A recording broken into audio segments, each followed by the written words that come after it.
या पुढील बातम्यांकडे. राज्यातील 23 नगरपरिषदा आणि नगरपंचायतींच्या अध्यक्ष तसंच सदस्यपदांसाठी आणि विविध नगरपरिषदा तसंच नगरपंचायतींमधील 143 सदस्यपदांच्या जागांसाठी काल राज्यात शांततेत मतदान झालं. या सर्व 288 नगरपरिषदा आणि नगरपंचायतींच्या निवडणुकीची मतमोजणी आज होणार आहे. यासाठी सगळीकडे चोख सुरक्षा व्यवस्था तैनात करण्यात आली आहे.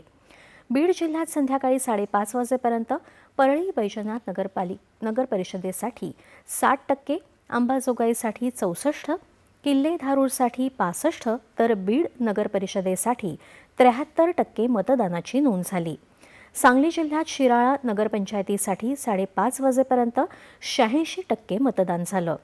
गडचिरोली जिल्ह्यात 5:30 पर्यंत 63%, तर आरमोरीमध्ये 78% मतदान झालं. राज्यात यापूर्वी 2 डिसेंबरला 263 नगरपरिषदा आणि नगरपंचायतींसाठी मतदान झालं होतं. राज्यातल्या सर्व